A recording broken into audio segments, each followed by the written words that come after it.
All right, everybody, here we go. GameSpot, Twitter, and Instagram. Hello. We're starting right now. In 5, 4, 3. Yummy like a gummy bear.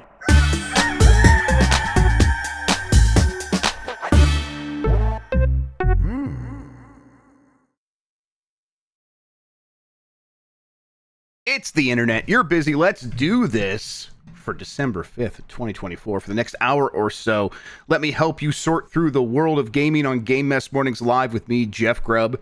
Today, reviews are in for the latest JRPG on consoles, and do we already know which game is going to win at the Game Awards? But first, please join me in welcoming today's co-host of Game Mess Mornings. It's Jan Ochoa. Jan, how are you doing?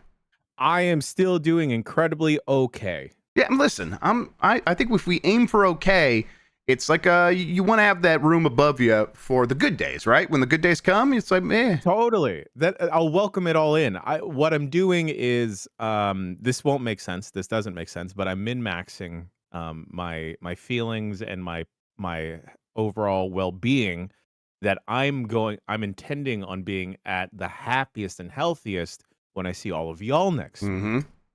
Yep. There you go. Exactly. It's something to look forward to. It's always good to have something to anticipate, for sure.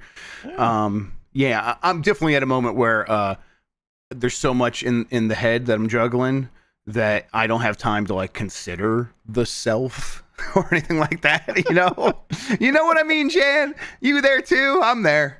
It's like we're a skeleton crew, just like the new Star Wars show, which is okay. Yeah, it's okay. I have no qualms with it and am enjoying quite a bit of it. It's what I was actually hoping for, which is Star Wars Goonies. Star Wars. 100%. E.T. basically E.T. but Star Wars, and yeah, they got a lot of good freaks in there. I'm enjoying it. I do enjoy decent levels of pluck. It has an okay amount of it so far. It doesn't feel like it's going to be too much. So right. I feel like we're okay. It's a kids show, but made with like a very different filmic sensibility. I wish it was just a movie though. I definitely could tell already. I'm like, I don't need this to be strung out the way it's already being strung out after the 2-episode premiere. They should have. I mean, I think they originally planned it as a movie. Is this the one done by the Daniels? No, this is not the one done by the Daniels. Okay. I don't even know if that's still in production. Okay. All right. Maybe they're working on something else. Either I would like to see that happen. Oh my God! If the Daniels did a Jar Jar show. The Daniels directed an episode or two. Okay. So this is just like them directing an episode, but this is not their show. Okay. Yeah. I'm happy with it. Definitely glad that it feels like, hey, yeah, I didn't have super high expectations, and they're surpassing where I was at, so that's nice. God, Jan, this time next week. Oh yeah, buddy. Yeah, the Game Awards. The Game Awards. We'll be done with GB at night, and we will be, doing a pre-show for the Game Awards. I suppose we'll be getting set up at this point next week, but looking forward to it. Everybody should tune in to the GameSpot pre-show for the Game Awards. Giant Bomb is helping out. We're gonna do our bit for King and Country, and I'm looking forward to it. A lot of hard work is being put into all of this, folks. Lucy James, Tamor, Emma, especially Jeff Backlar, the whole gang, even folks and names you don't know, are working very, very hard. Yep. So when it gets messed up, it's because we didn't work hard enough. Me. That's what it's gonna be. We're gonna blame Minotti because Minotti hasn't shown up to any of these I meetings. know. What's his deal? God, such a diva. Does he work here? Doesn't seem like it. All right, let's explain what we do here. Most weekdays, I, Jeff Grubb, will help piece your gaming life back together. That includes breaking news and maybe even some of our own original reporting. For all these topics, I'll get the input of a bona fide expert who will make me look smart. If you are watching live on Twitch, welcome. You can always listen to the show later on podcast feeds by searching for Game Mess Mornings or find the RSS on giantbomb.com. You can also catch the show later with chapters and timestamps on YouTube. Hello, YouTube. All right, we have a lot to get into, so let's start the morning mess with I'm just going to say Fantasian Neo Dimension reviews are out. 82 on Metacritic. I'm sorry, OpenCritic. It's got an 82. I think it's around the same spot on Metacritic. Some reviews came in from Ed Nightingale at Eurogamer, who gave it 4 stars. It says the cult classic mobile RPG finally gets its due for lovers of mechanics over story who can rise to the demands of its extreme challenge. Alana Higgs at Nintendo Life gave it a 7 out of 10, saying, Fantasian Neo Dimension is Hironobu Sakaguchi and Mistwalker at their boldest and bravest, culminating in a JRPG love letter that both delights and frustrates. The stunning world and exploration are a true highlight, and the challenging and rewarding combat will enchant some, but it lacks some of the magic that the game is aiming for, and the pacing is uneven. Normal difficulty makes things more accessible for the curious, but make no mistake, this is an RPG for those who want to lose themselves in the mechanics. And then Lucas White at Shack News gave it a 6 out of 10, seemingly taking issue with some mechanics. Taking the time to farm elemental resistant accessories, equipment upgrades, and stronger skills, setting up your party loadout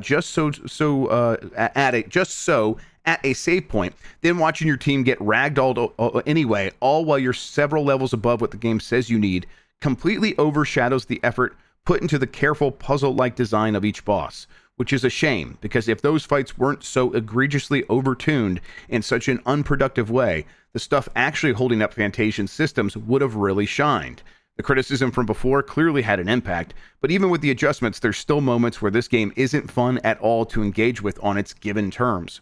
Even with everything else, from Uematsu's thematically apt soundtrack to the super neat diorama visuals, is hard to enjoy when your brain is bogged down by constant dread. Fantasian Neo Dimension has a distinct vibe and a lot of cool ideas, but overcommits to its idea of challenge, such that it buries its own nuances under a pile of big numbers. This is one that, I know a lot of people were looking forward to, finally trying it. You know, it's been out in one form or another as part of a release on Apple Arcade for quite some time. But hey, now it's on the Switch. It's on other consoles. It's here, and it's from, Hironobu Sakaguchi, right? That's, the Final Fantasy guy. I think it also had other stuff going for it, like those diorama visuals. It does the, having actual little plastic sets that the characters are running around on. I think that's visually very interesting. Yes. And honestly, even after reading these reviews, I think this sounds like an interesting game, Jan. I think there's there's stuff going on in it. I have not checked out this newer release of it. I checked it out originally when it was on Apple Arcade, and I did enjoy my time there. Grubb, I think we're kind of in this space where a lot of JRPGs are kind of attuned to looking to the 2D, 2.5D pixel look, or going towards like a 3D polygonal look. And I do enjoy that this has a distinct diorama look. On top of that, it was interesting how with the battle mechanics, I think it worked very well for a phone because you had to arc your attacks kind of. But if you wanted to just skip all of the battles and save them to the very end, you could do that, which I thought was interesting. Yeah. Now in practice, it did get a little bit exhausting at some points because okay, well, this was just a random encounter where I just didn't want to fight this one blob. Now I got to fight a series of five series of one blob encounters. It was still interesting to say the least, especially with the pedigree behind the game. I definitely don't think it is going to be up everyone's alley. I think leaning towards the mechanics and these reviews really highlighting the mechanics heavy side of the game may pull more people in and push a lot of people out. JRPGs, those audiences will skew whether or not you want that heavy duty story that's going to grip you for 50 to 80 hours, or you just want those mechanics of grinding and all that jazz. And I think Fantasian, I almost said Fantasy Asian, Fantasian may do a better job at the latter of mechanics wise. Yeah, and I think this is a year with a lot of RPGs. People have a lot of choice, and a lot of JRPGs even.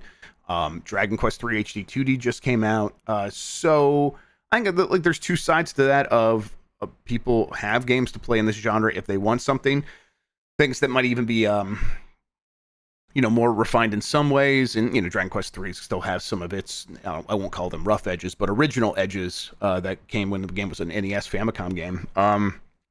But there's a lot of other options beyond that as well from earlier this year, and I think that can maybe hurt this game a little bit. But I think there's a chance that's like, actually, this genre is just growing. People are happy to have one game, and then they're like, man, I wish there was another one like that. And now here this is waiting for them.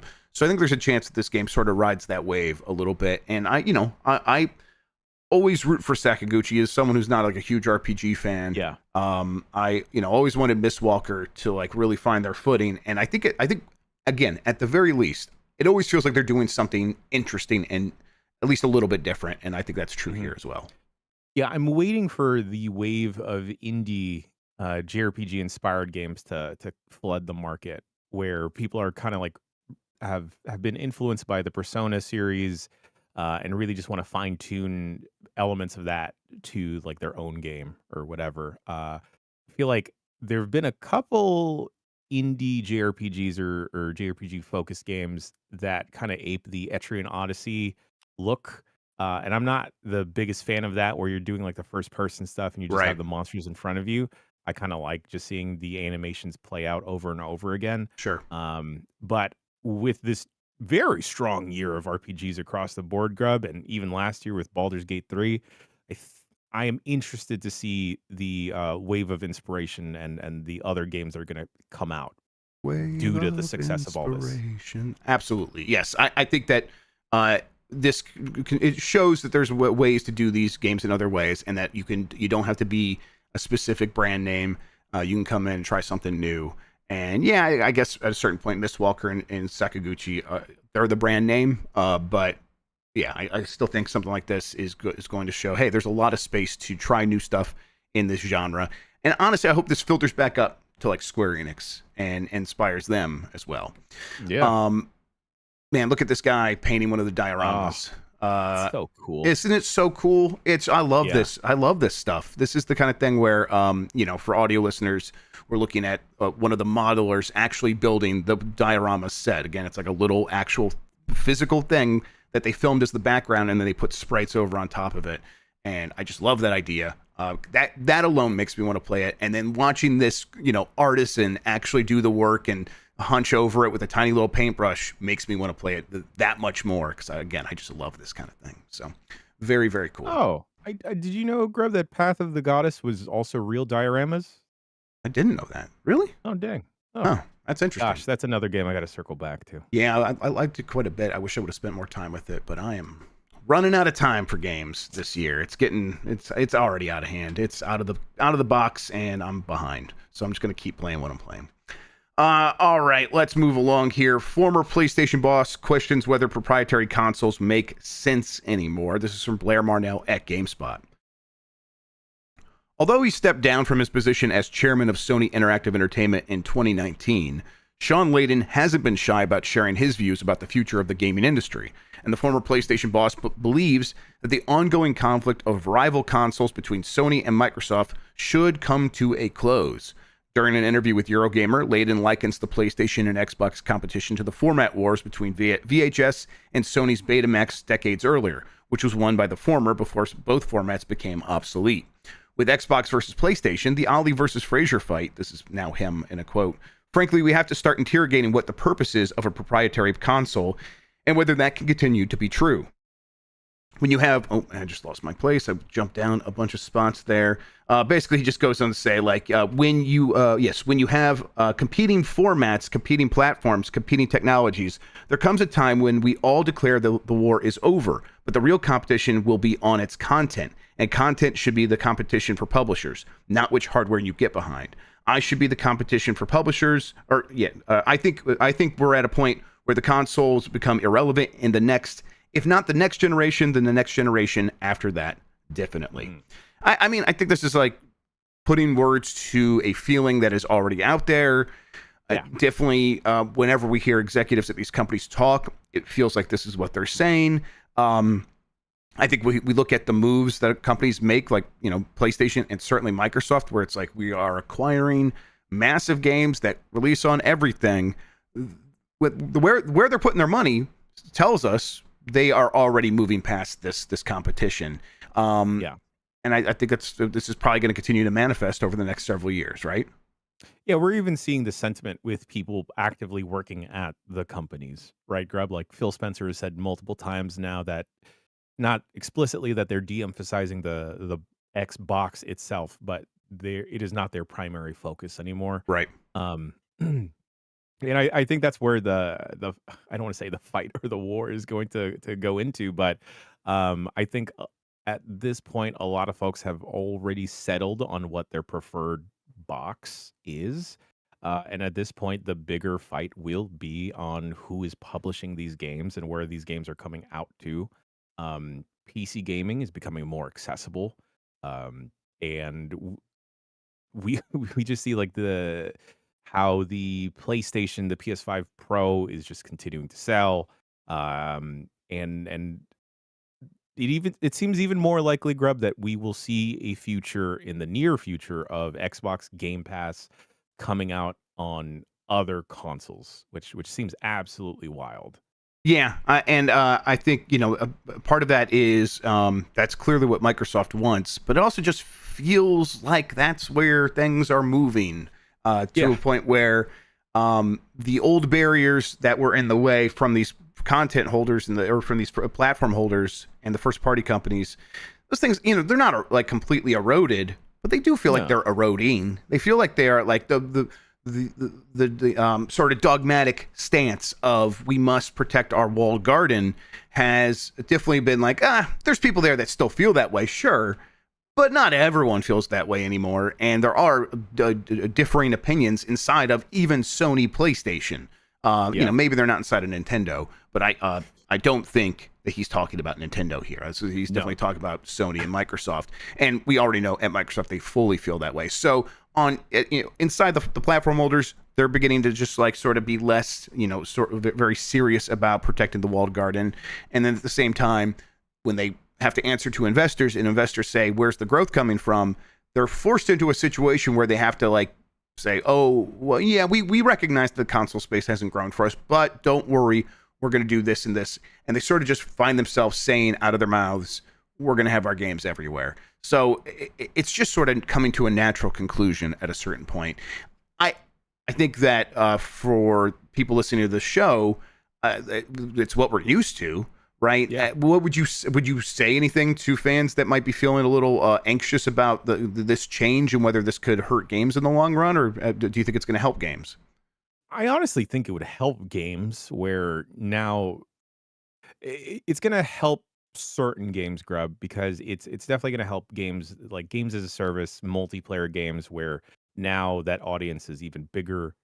Cross-platform becomes even more of a thing where you can interact with friends that are playing on completely different types of consoles or even PCs.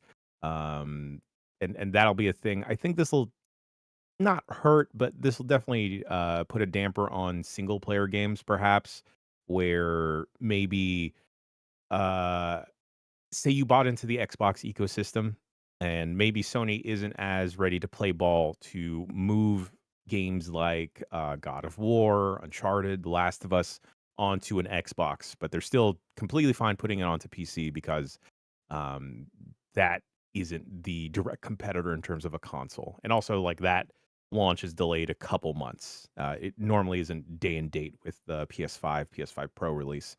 So I think I would feel slightly bad for those folks out there. Now, if you've bought into the PlayStation ecosystem from the get-go, I think you shouldn't face any problems.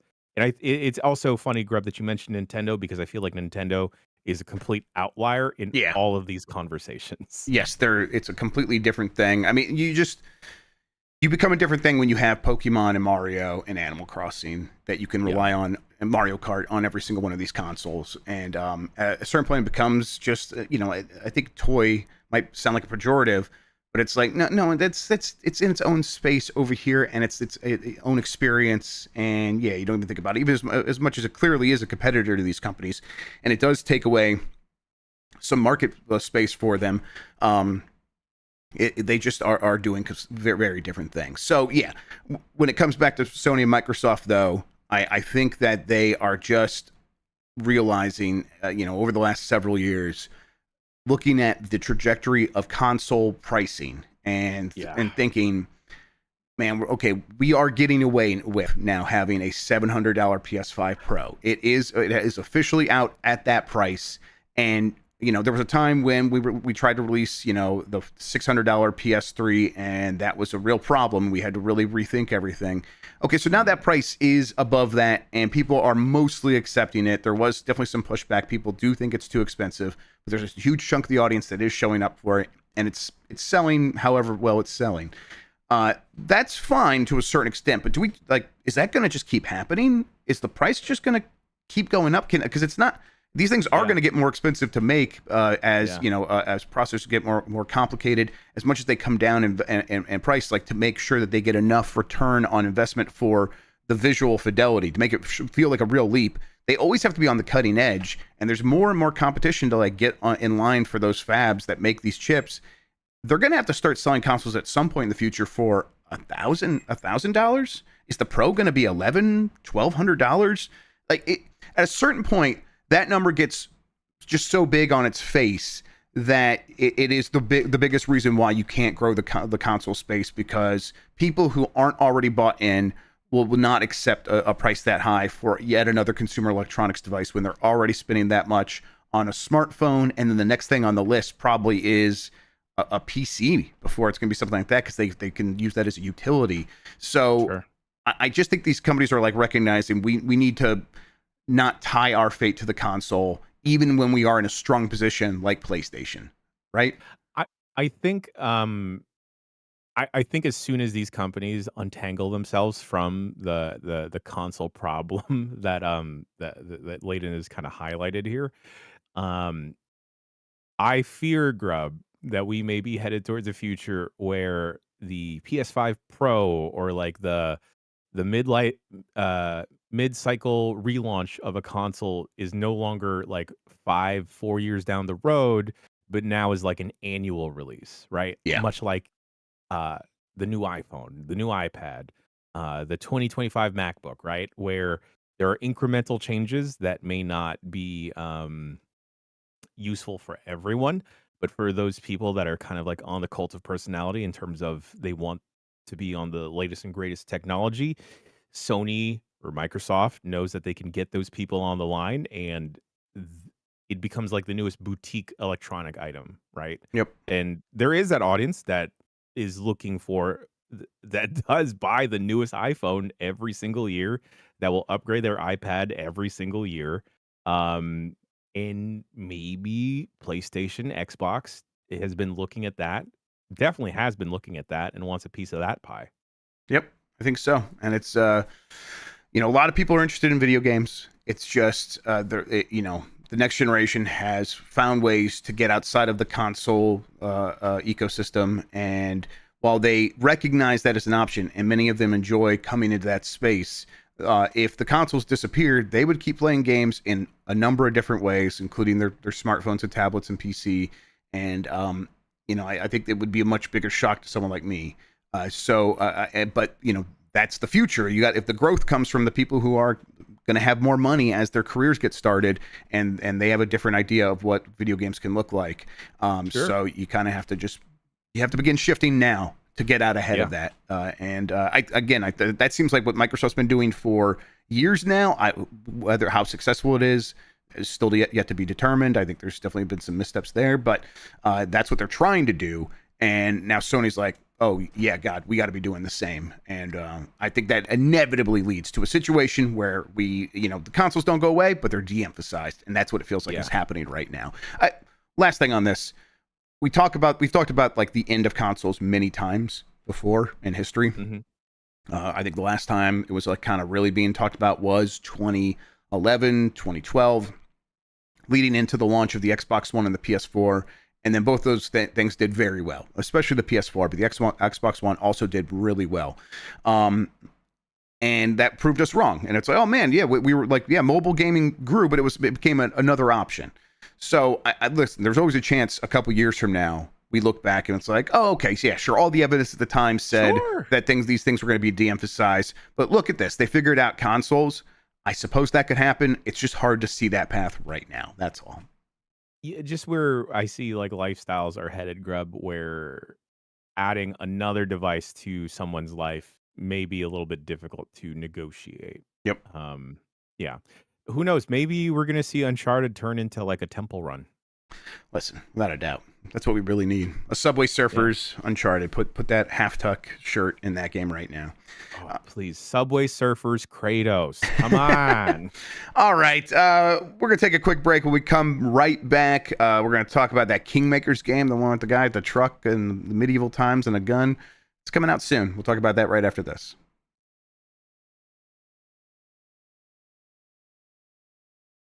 Wake up, Jan. We got more news. Oh. Kingmakers launches in early access in Q1 2025. This is a quick one from Sal Romano at Gamatsu. Medieval third-person shooter / strategy game Kingmakers will launch in early access for PC via Steam in Q1 2025. Publisher Tiny Build and developer Redemption Road Games announced. The game has achieved more than 1 million wish lists on Steam. This is the one, I think it was at Summer Game Fest, where we saw the trailer and it was a guy in a truck, like a pickup truck, driving around a bunch of medieval chuckleheads on horses with spears and swords and armor, and he had a machine gun and he was shooting them all. And that is a video game, and I've been looking forward to that one for a very long time. And I was kind of hoping, you know, it would follow like the Keighley arc here, and it would like get announced at one of his shows previously, and then land here at the Game Awards as a shadow drop. Like that would have been awesome. We go home and play that thing right away. I'll accept Q1 2025 early access, though. That sounds like a good time. This feels like a game that could take over the world in a lot of ways, right? Grubb, it is a fool's errand for me to keep coming up with questions in my head of like, well, how would they do this? Why is this real? Well, how is he concerned? How is he? What if he runs out of ammo? Is he going to make new ammo? And then I'm thinking about from the knight's perspective of like, how terrifying is this that you're already in war? Like maybe there's like a little portal in the back of the pickup truck that transports more ammo from the future, right? Like that. It's just like he hits a button. Oh, sure. And his Ziggy in the future, his Quantum Leap Ziggy, is like, okay, here's some more ammo. And like, there's not enough energy to like send him back, or maybe he's like doing an important job. There was too many knights in armor, and he's like got to go call the herd like deer. It looks like because I'm rewatching the trailer here, he warps back to the future, and then a cat spaceship robot is dumping money at him. I mean, yeah, perfect. Yeah, 100%. This may also be co-op, Grubb. So. Yeah, it's got to be, right? It's like, this is the kind of game that if it has 4-player co-op, I think it'll be a massive hit on Twitch. Also, the way this trailer does begin, and it looks like a Total War game, and like there's even like, and the pickup truck just comes out of nowhere and starts running over all these guys. That is, God, I love video games. He just gets out with a handgun. Man, this is good. Yep. This is good. Games are good, huh? Yeah, games can be really, really good. So looking forward to that Q1 2025. Come Deliverance 2 release date has been moved forward amidst a crowded release schedule. This is from George Yang at GameSpot.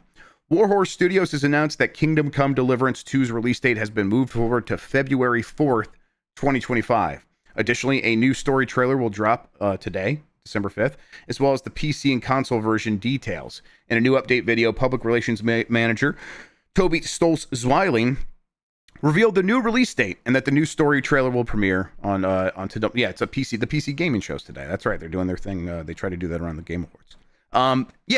This is one of these games that's like, oh yeah, that's also coming out in February, a month jam-packed with games.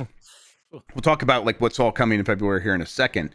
But I don't know. This one was always kind of like on the bubble for me. I definitely got weirdness from the developers during the first game. Not so much weirdness that I would never check out another one of their games or anything like that. I don't blame anyone who does, and I don't blame anyone who thinks I'm being overreacting, whatever. Feel how you want to feel. But I was like, okay, hey, listen, I'm willing to give you another chance, especially if you, like, because I criticized the first game. I think there's a chance they could have listened to that criticism and made this game even better, and I want to see for myself. But it's also like down on a list of like, I'm going to play that after Monster Hunter Wilds, of course, and other things coming out that month. How about for you?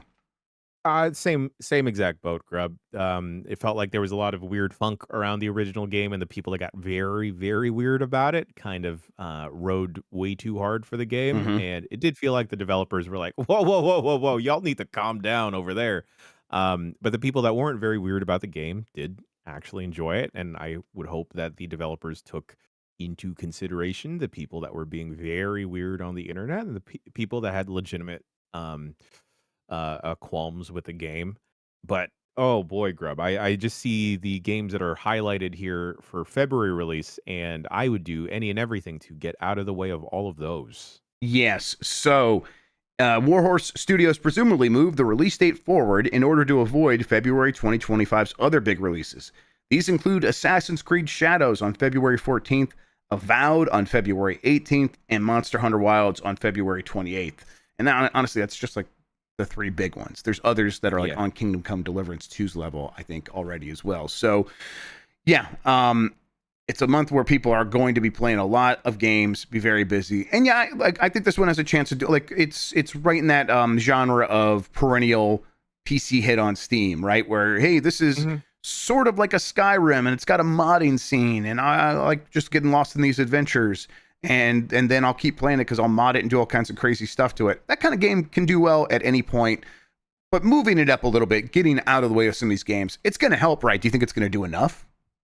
I think it'll have its dedicated audience. I just don't know how much new excitement it's going to be able to garner given this heavy competition. Because I also feel bad for Assassin's Creed Shadows, Grub.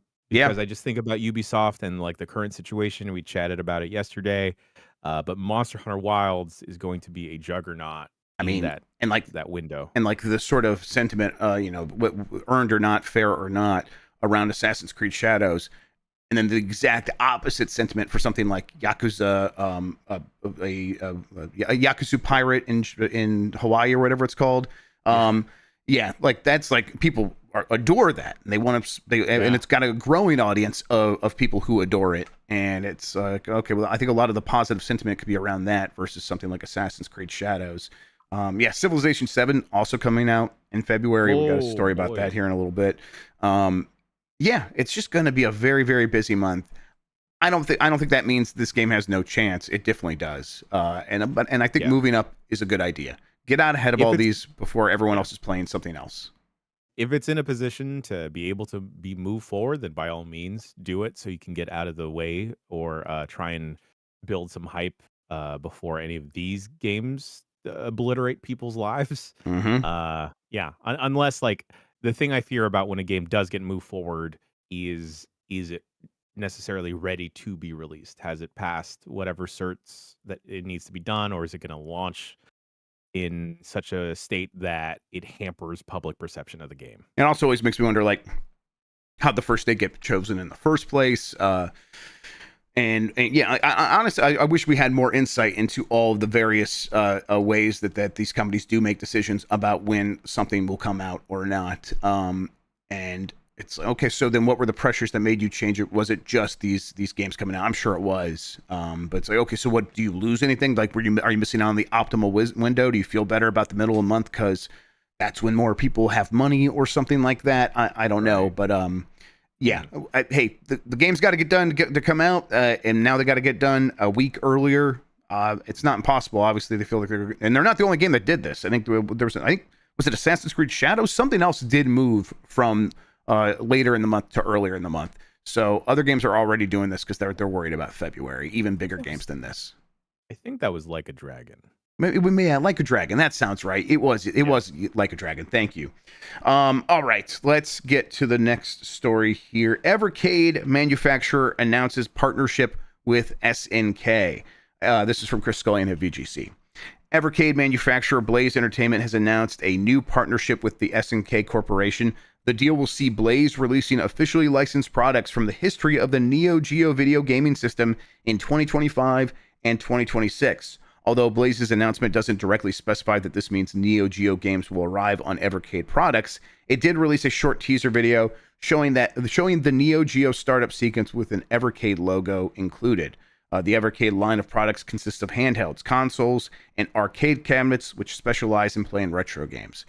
Mike and Tam just got those countertop arcade ones from Evercade. Mike got the Mega Man one. Tam got the Street Fighter one. They both seem pretty happy with it. I think these things are cool. And God, I like the Neo Geo. I think Neo Geo games are real cool. So this is neat to me. And I'm glad that this space of bespoke, hardware, boutique hardware can continue to exist and do new things. When it's like, oh, did everyone just get the NES Mini and that's all they're going to do? It's like, no, there's a market for all this stuff way deeper than that, including an Evercade machine with Neo Geo stuff on it. Grubb, the market that these Evercade machines really appeal to? People building sets for for podcasts, for shows. They're very handsome. These are great looking machines to take up a good chunk of space. The idle animations, or like the attract screens, attract are mode, great yeah, to just have on in the background. Oh boy. Yep. And just seeing this, the SNK, the Neo Geo boot up thing of the Max 330 Mega Pro Gear spec, makes me feel a certain way. So I would love to have this playing in the background of a video for sure. I think that'd be very cool. Nikki, you ask if you can have one, but do you actually want one? Yeah. Man, the Neo Geo was a thing that I never saw as a kid, only ever read about. And then when you read about it, you're like, oh, this is why I've never seen one. They're, $800 and all the games are super expensive. It was just, it was this mythical thing. And eventually, you move past it, you get into 3D games. And then you find out they're still making like Neo Geo and arcade SNK Neo Geo games that are still based on that same technology like years later. And it's like, oh man, okay, there's just this whole other world that SNK lives in. And they're not going to upgrade their specs all that much. But yeah, it was a weird thing. I wish I would have had one at the time, but now I'm making up for it. I'll just go buy some retro stuff and put it on emulators. All right, Foamstars next season will be its last. This is from Square Enix, or I'm sorry, Square Enix has announced that. This is from Chris Scullion at VGC again. The next season of Square Enix's free-to-play game Foamstars will be its last. In a message posted on its official website, Square Enix has confirmed that the Party Goes On season, that's the proper noun, Party Goes On, which starts on December 13th and lasts until January 17th, 2025, will be the final new season of content. The game will continue to run, however, with Square Enix making the previous seasons available again for players to work through if they missed them before.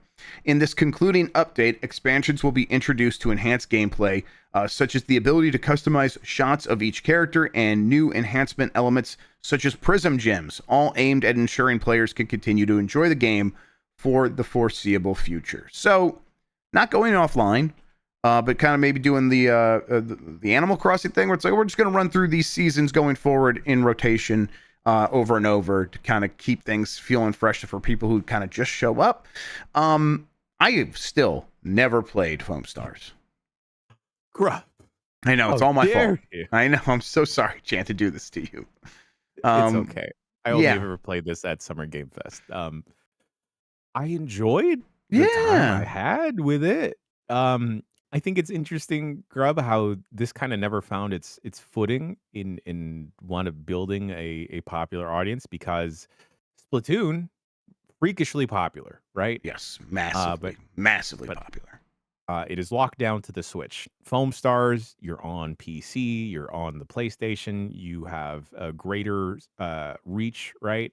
I'm also surprised that this never wound up striking a chord with the people that become very obsessive with the with any type of video game character that is maybe be perceived as attractive. Mm-hmm. And it's a bummer, but at the same time, it just never felt like Square was 100% getting behind this. No. I'm gonna miss.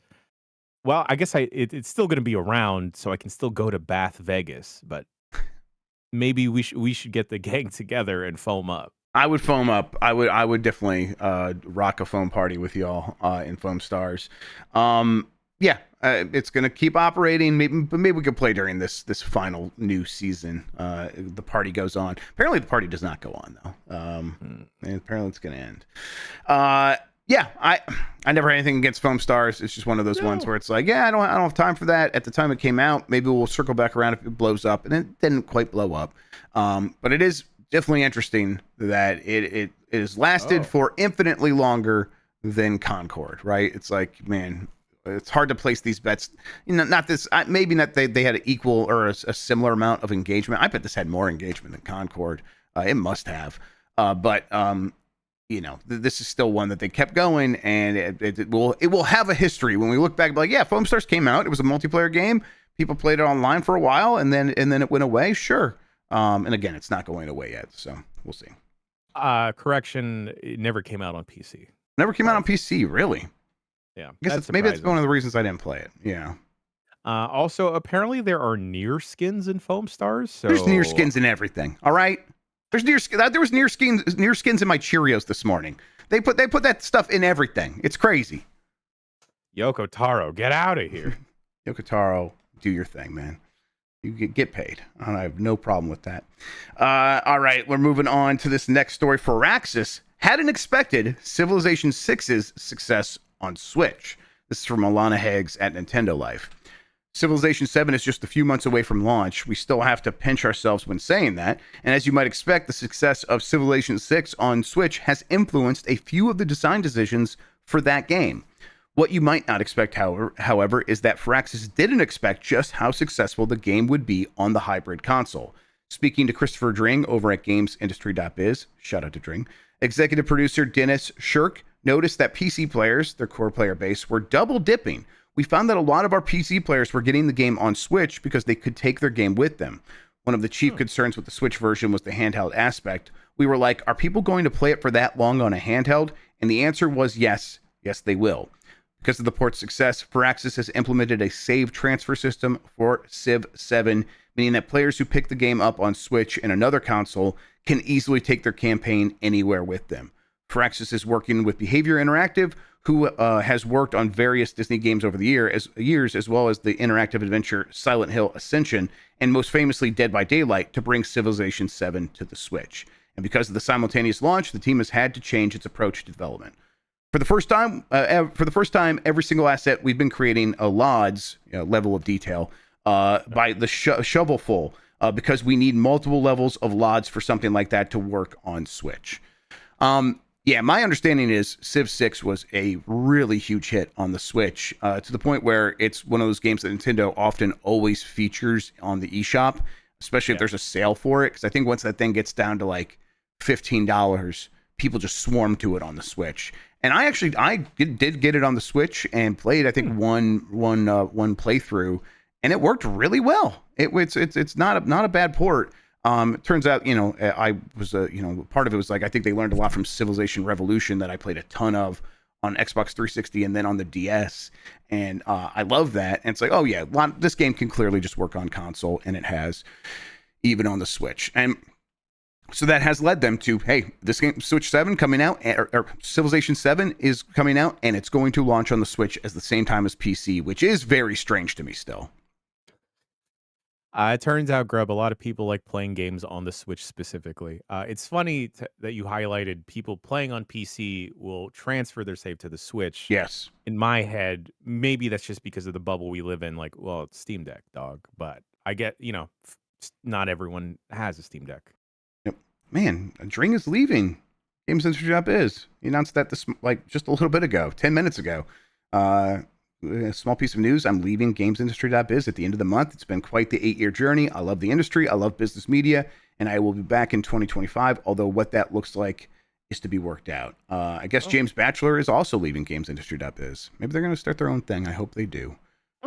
Love Dring. Love James Batchelor. Very good boys. Dring was in line for the Nintendo pop-up shop at PAX. Yes. And I was like, man, I would love to get a sweater. He's like, yeah, I'll just get it for you and pay me back later. And he got the sweater, and it's nice, very nice. Shouts out to Dring. Yep. Very nice, gent. Good boys. All right, final thing here. I thought this was fun. VGC did this kind of took all the Game Awards nominees and was like, here's who would win each category if Metacritic determined who would win. And I kind of want to just see how we feel about it. So this comes from Chris Scullion at VGC. He's we'll hop into it here. The Game Awards 2024 winners, if they were decided by Metacritic. We'll work our way up. Let's see. Best adaptation would be Arcane, which is a TV show. Yeah, right. Probably. I know that second season people aren't a huge fan of it, but I bet it still has a good chance of winning. Best art direction, Astrobot. Interesting. Yeah, that's like the highest Metacritic of any game this year, I think, actually. So if it's nominated in a category, it would automatically win this way. I think this is one where it's like, I bet it doesn't win art direction. Nah.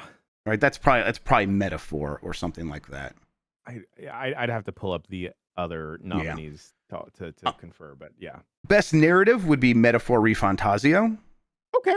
I'll take that. I think so. I think there's a strong chance for that. Best VR, Asgard's Wrath 2. Best mobile game, Balatro. I was going to say that Batman Arkham game, Grubb, is very good. Yes. I checked it out. It's got to be nominated. So, yes, I think while Asgard's Wrath 2 got a few 10s, IGN gave it a 10, I bet Batman, recency bias, and it being probably just as good as Asgard's Wrath 2, all things considered, that probably puts it over the top. Balatro for best mobile game, I think that's a lock. For the kinds of people who are voting, I think it's a lock. By the way, have we voted? Is there a final vote? I don't remember. So best sports, best multiplayer game, Tekken 8. Yeah, that sounds right. Best sports / racing game, WWE 2K24. I think one of those football games might take over that category. Yeah, maybe. College football probably wins that one. Best sim / strategy game, Unicorn Overlord.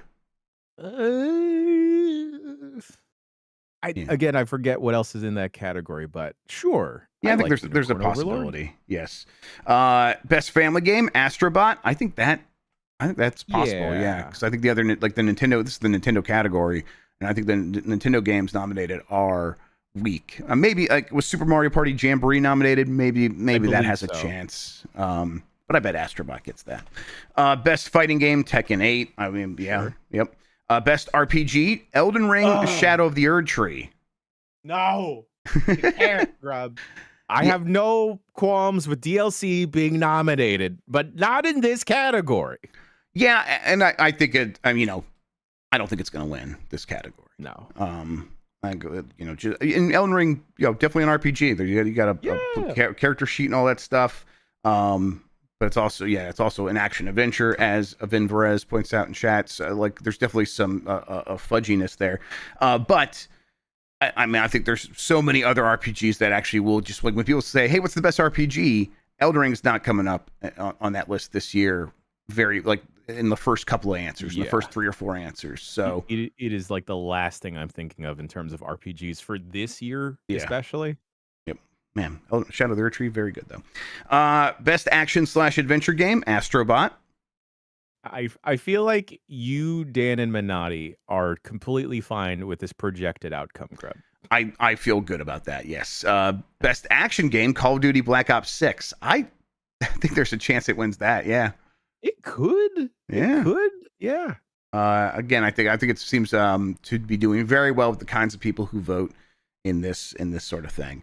Best debut indie game, Balatro. That's a lock. Hands down. Yes. Yeah. Best independent game, UFO 50. Sure. I don't think Balatro must not be nominated there because I think Balatro's got a higher. It would have been a lock, yeah. Yeah, higher Metacritic than that. And then Game of the Year, Astrobot. I think so. I think it's probably the favorite, but I don't think it's a lock. I think Balatro's going to win Game of the Year. I think so. Yo, I am so ready for it, Grubb. I'm so ready for it. Because I think a lot of these other big games might cannibalize it a little bit, and there's going to be a Balatro block that will show up for it real hard. But we'll see. I 100% think so, and it's just so wild to me, Grubb, that Balatro has taken over the world after playing the demo of it earlier this year. Yeah, I remember you playing the demo and bringing it up on the Bombcast. I'm like, oh, I'm gonna go get this right now, and then immediately be like, oh yeah, this is gonna take over everything. If Balatro wins, I hope that Keeley just drops a bunch of cards from the sky. Yeah. Just start pelting people with full decks of cards. Yeah, that'd be great. Game Awards is next week. It's half about the winners, not even that much about the winners. It'll be about new games. There'll be a lot of fun stuff to talk about. We'll do that on our shows later. We'll have our pre-show that we're helping out GameSpot with. We'll have GB at night, the day before that, 5 p.m. Pacific time. Tune in for all that stuff. But that time of year. Look out for our Game of the Year stuff later this month. All right. That does it for the headlines. Let's get over to the poll question, which I have right here. And let me refresh this and then vote myself. Did you play X-Defiant? I did. I did play X-Defiant. And I am one of 16% of respondents. 84% said no, they did not try X-Defiant. Did you ever get around to trying X-Defiant, Jan? No. I think it's the biggest thing with this game. It was such an easy one to be like, it's just a Ubisoft's Call of Duty. I don't need to play that. And it's just so easy to skip. And if you can't even get people to try your game when it's free, that's such an uphill battle. And I think that's kind of what X-Defiant faced from the beginning. And Solid Snake US says Ubisoft refusing to put it on Steam also did not help. Yeah, that's very true. They've explicitly stated they are reversing that position once again. And these companies go back and forth. But most recently, after Star Wars, they're like, "Hey, all our games coming out on Steam again. Don't worry. We're sorry." So maybe this game would have had a much different chance had it launched on there. I think it would have been much better off had they launched it on Steam from the get-go. What does Ubisoft have to gain to keeping people on their launcher? I mean, they just get a better cut, right? I think that's all. And it's and while I appreciate that, there's a value to being able to build an audience that wants to buy games on your platform, and it's probably worth about 30%. It's probably worth that much. I know a lot of developers who used to sell games before Steam on PC, and they still sell games now, but they do it on Steam, and they're like, the amount of work we had to do to sell a game to people was insane. All that stuff, the customer support, all these different things that Steam just takes care of for you is easily worth that amount of money. It's easily worth that. The profit margins are much better, but a lot of people don't look at it that way. And huge corporations are not. They're like, no, that's 30%. We sell it ourselves, we get the whole thing. But all right, we got a new poll question coming at you here in a second. While we get that prepped and ready, Jan Ochoa, let's go over everything one more time. What we got going on next week, all that stuff. For the rest of this week, Grubb, later today, we will have an episode of the Voicemail Dump Truck. Tomorrow, another episode of Game S Mornings. And fingers crossed, we will have another episode of Blake Club where Lucy will don the Kong suit. Next week is going to be a little funky, folks. Grubb, Game Mess on Monday? Game Mess on Monday. Emma definitely asked if I wanted to do a Game Mess from the studio later in the week. And I'm like, kinda, but I think that'd be too insane. So probably not, everybody.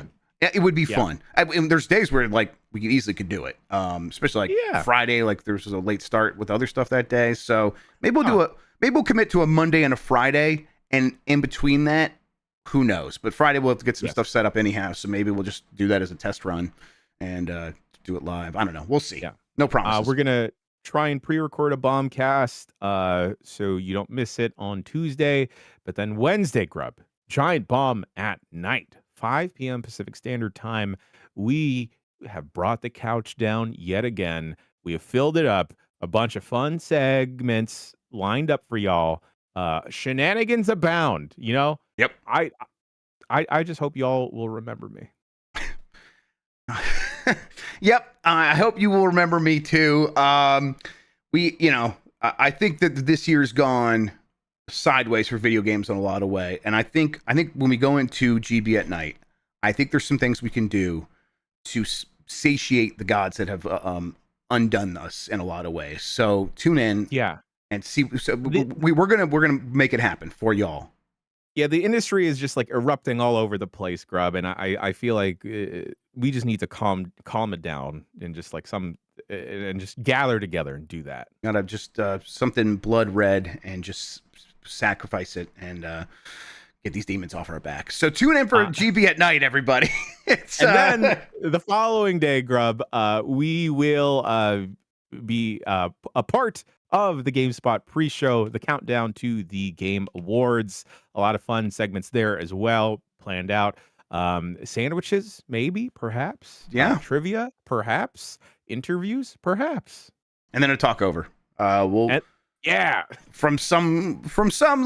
locations unknown. It'll be a good time though. I'm looking forward to that. All right, new poll question: do you own some kind of home arcade machine, an arcade 1-up, Evercade, etc., or a shoot arcade cabinet? Yes or no? You can vote on that. We'll get the results on Game S mornings here on Giant Bomb tomorrow. All right. Anything else, Jan, that we should get to before we wrap up? I believe that is it, folks. It's going to be a hectic week next week, but please stick with us. It'll be fun nonetheless. Yep, we'll have a good time. All right, everybody. Thanks for tuning in. Thank you for listening and watching. Jan Ochoa, thank you so much for hanging out with me today and talking about video games. I appreciate that. It's the only way to start a Thursday. You're the best audience in gaming, everybody. Until next time, have a good one. Take care of yourself. And I'm Jeff Grubb, blah, blah, blah.